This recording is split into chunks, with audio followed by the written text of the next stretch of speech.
Hey guys, it's Zoe, and today I'm doing more of a personal kind of topic video, and it's on periods, period 101 for girls. It's probably mostly for younger girls because people like my age or older probably already know all this stuff, or maybe you're just watching this to get information, or maybe you just got it so you're not really sure.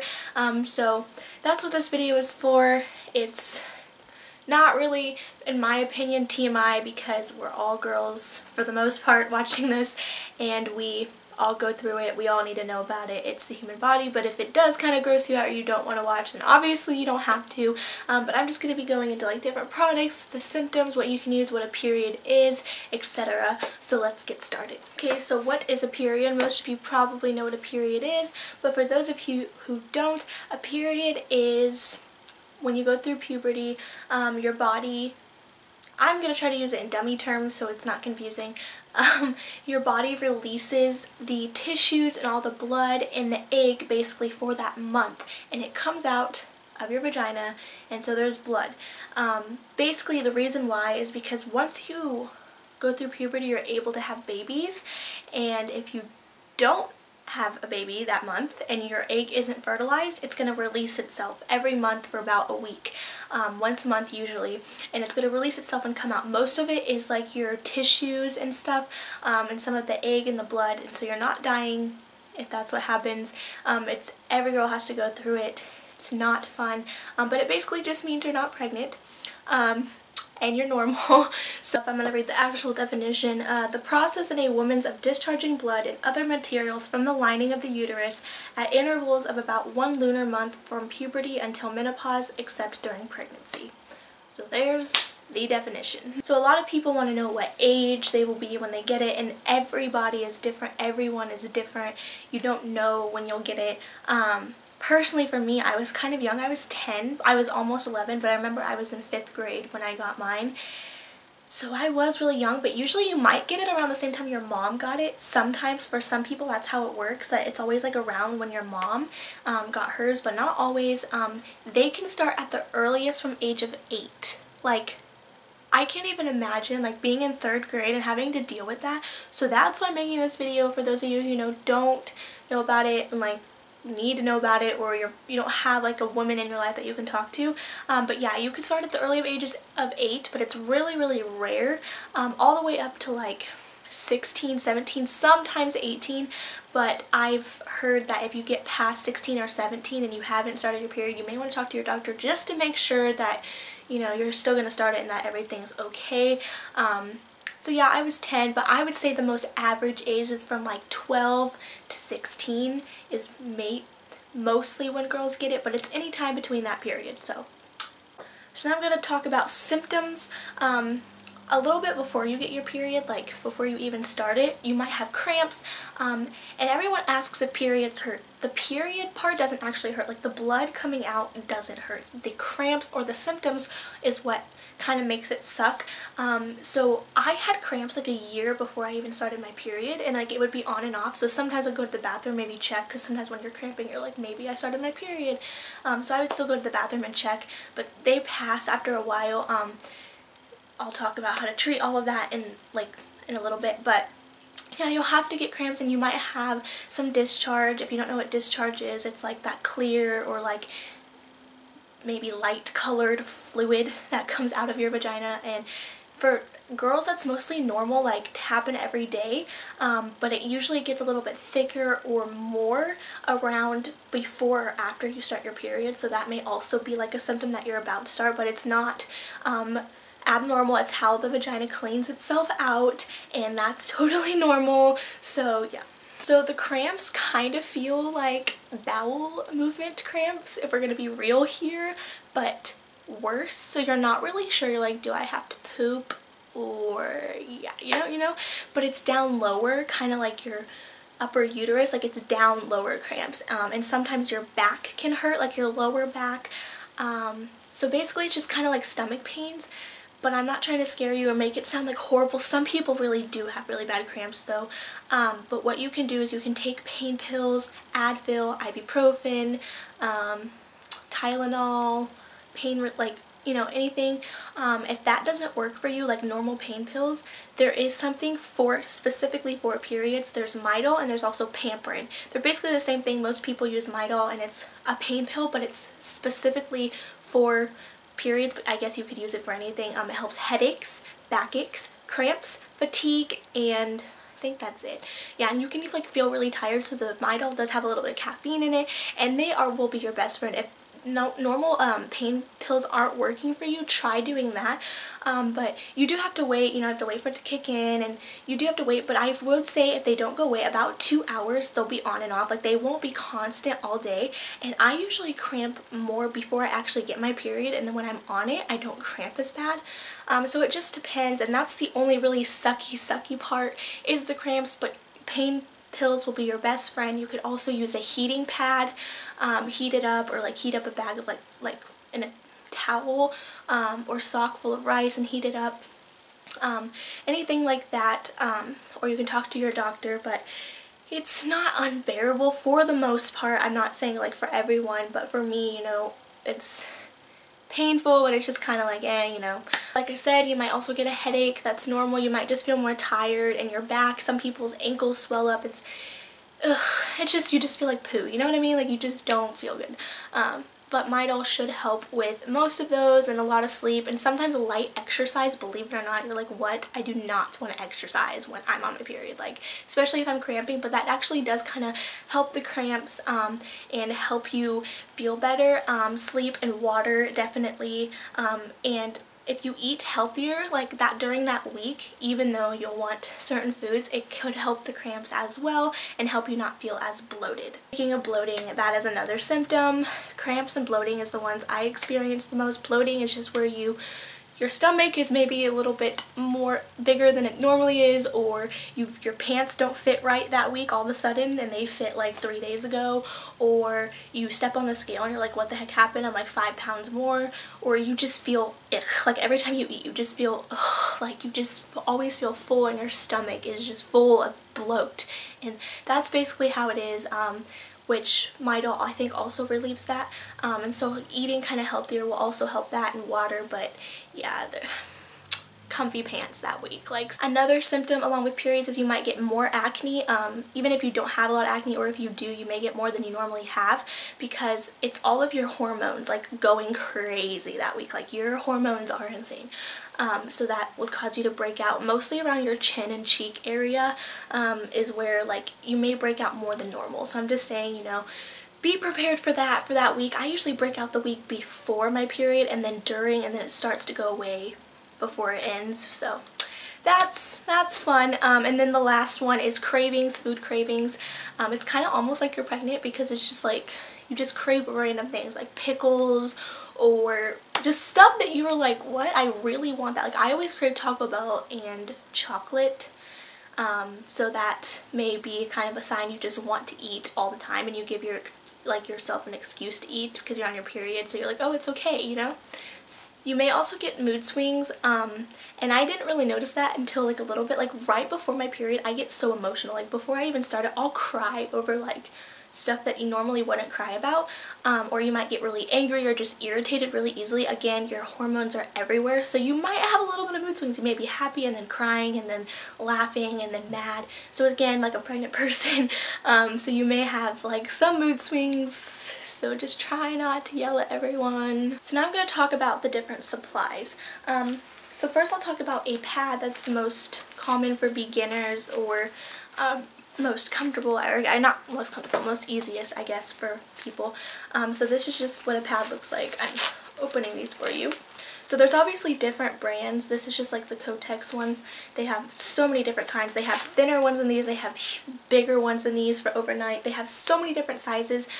So it depends on your flow, like how much you're bleeding that month. Sometimes it may be more than others. Sometimes you may be bleeding a lot, or sometimes you may want to wear a thicker one at nighttime because you're sleeping for 10 hours, and then a lighter one during the day, or a lighter one during the end of your period and a heavier one during the beginning. You know, you have to like figure that out for your body. Again, everyone's different, but this is just like a normal regular pad. I think it's like maybe extra long or something, and it just looks like this. So it has this little sticky wrapper. You peel it off, and then it sticks to the inside of your underwear, like like this. And then you just, you know, go about your day, and it soaks up the blood, and all the blood gets on this. Some people think pads are kind of gross because you're sitting in your blood all day and it's kind of like a diaper. But this will catch all the blood. Sometimes the ones with wings that fold under your underwear keep it less from leaking, or the extra long ones. So pads, depending on how thick they are, you might want to change from 3 to 4 hours, depending on, again, what size they are. But those are just the most common uses that a lot of beginners or young girls use. Like, this is what I started out with, because when you're that young, you don't really want to do anything complicated, so it's just really fast and easy, and I do recommend them for nighttime if you are scared of like bleeding everywhere. Next option is tampons, and I'm sure everyone's heard the difference. This is just a regular one. They have different size tampons. They have a light for light flow, they have a regular, they have super, and then they have super plus. You want to buy the right size for you. But you should not have to change them at least every 3 to 4 hours. You could wear them up to 8 hours. I never can. So if you're bleeding through them before 3 hours, like after 2 hours, you may need the next size up, or you're bleeding through them within an hour, you know that you need the next size up. So with tampons, they are a little bit scary for beginners, and you do have to practice. It is very, very frustrating. You know, obviously do it when you're not in a rush in the morning and when you're just at home. Obviously you want to be on your period to practice this, because you don't want to be like, yeah. So you just open this, and it looks like this. This is a regular one. I recommend the plastic applicators, not the cardboard. That just seems very painful. It shouldn't hurt for the most part, like while it's in, or if you feel it, then that means you got it in wrong. You shouldn't really notice it all that much, and it shouldn't be a problem if you get it in right. So you may get frustrated, have to take it out, start over, and you know, don't feel like you have to use it. It's whatever is comfortable for you, whatever you feel better using. For me, I just started using tampons like the end of freshman year, like maybe the summer, so it wasn't that long ago, and I've had my period since I was 10.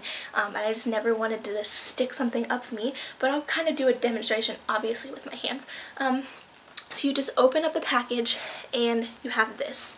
So you're going to put your hands kind of on this like bottom part. It has like a place to grip it, and this whole thing right here, from here to here, is going to go in your vagina. It seems like painful, but it really shouldn't be. And you're kind of going to stick it not straight up, but like up and kind of at an angle towards your tummy, maybe, yeah. And then once your fingertips touch your skin, like once all of this is in there, you have to make sure all of the plastic, not all the way down, but this part is in there, and once your fingertips reach that hole, like here's the vagina and you're sticking it in, once it reaches that, you push this, and then you pull this out, and this stays inside you.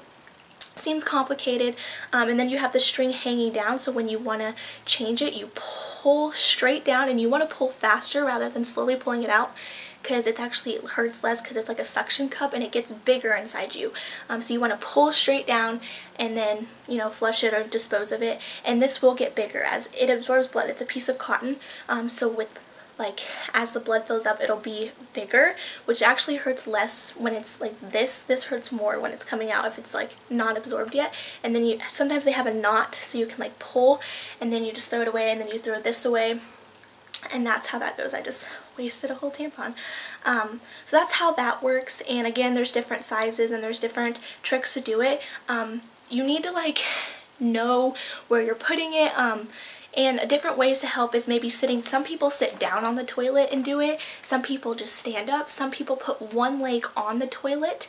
And some people just open their legs. You don't have to see which way works best for you. But that's the best way I can try to explain it, for how it works and what they do. They absorb, and then they get full, and once they get full, they're going to start leaking down the string. So you don't really know when you're supposed to change these as often, because you can't really see when you're supposed to change it unless it's leaking. But you know, just see what your body does. And I wear with tampons are panty liners, which are just like mini, like really tiny pads. Again, they stick to your underwear, and they're really, really tiny, because just in case I do leak, or just in case there is kind of like extra blood dripping, it'll fall onto this instead of my underwear, and it'll give me more time to change it before I ruin my underwear. So you have this, and you could also wear these every day just to catch the discharge or any like gross stuff, or towards the end of your period if it's really light and you don't want to wear like a heavy pad and you don't want to stick a tampon in there when there's like barely any blood. But I'd always wear these with a tampon just in case. You don't want to like ruin your underwear as much, try to prevent that as much as possible. I change mine about 2 to 3 hours. I personally do not sleep in a tampon. I just can't. It just doesn't work for me. I don't know why. And I normally sleep more than 8 hours, and they say you shouldn't keep them in for more than 8 hours, and I just want to be safe, so I just wear a pad at nighttime because you're at home, no one's gonna see you, it may feel like a diaper, but you put a tampon in the morning and you can sleep comfortably without having to set an alarm to wake up to change your tampon. Some people sleep in a tampon, I personally don't, so it's just up to you. I just use both. Depending on what situation I'm in. And if you need to go swimming, you cannot wear a pad in the water. Doesn't work. It'll get all wet and yeah, it won't work. But you can wear tampons while swimming because you can't see them, they're not noticeable, and you can still go in the pool. And by the way, do not wear your nicest, prettiest, most expensive underwear during that week because you're going to be really sad if you have to throw them away or they're ruined and stained and look disgusting. Every girl has like period underwear, your old underwear or granny panties or just underwear that you don't really care about, and that, okay, they may get a stain on them but I can wash them and then they're going to be stained, but I can wear them for the next period. Like you don't want to wear something really expensive or white pants. Usually people wear jeans because it's just, you feel, secure. And so always bring maybe an extra pair of underwear or an extra pair of pants just in case you're at school. A heating pad maybe, panty liners, those are just amazing, especially like if you don't have anything else for that time being, at least it's something. And then another thing is like if you start at school and you don't have any supplies, I recommend like going to the nurse because the nurse usually has something. She has like those little pads or something, and get something from her, or until you go to the nurse, if you're stuck in the bathroom, take some toilet paper and just wrap it, like make your own kind of pad. It's not going to really stick, but just put it in your underwear and it'll work until you can get something else. Maybe call your mom, text your mom and have her bring you something or a change of clothes, but usually the nurse will have something, and you always like have extra stuff. Usually a friend will have them. That's why I always keep them on me just in case, because even if I don't need them, someone else always needs them. So you don't actually usually feel the blood coming out. Sometimes if you sneeze or cough, it's kind of like, oh, okay, felt that. But sometimes you kind of know when you start. Like if you feel like a lot of liquid and you think it's discharge, maybe try going to the bathroom just to see if you started. But for the most part, no one will really know when you're on it as long as you change it. Don't wear white pants and, are just going about your life, and you can take pain pills. You should be perfectly fine. Periods will last between 3 to 7 days, usually 3 to 5 days. Most periods for girls last a week, 5 to 7 days.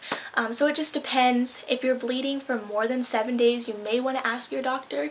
So it will last freaking week. Like if you start Wednesday, you won't stop till the next Wednesday, but it'll get lighter and lighter. Like it'll be heavy the first 2 days, first 3 days, and it'll slowly decrease. Then you're finally free for that month. I do want to say that when you first start your period, you'll be irregular, which means you won't have them normally every month. Sometimes for about the first year to year and a half to 2 years, you may be irregular. That means you may get your period 1 month. You may get 2 in 1 month. Then you may skip the next month, or you may skip 3 months.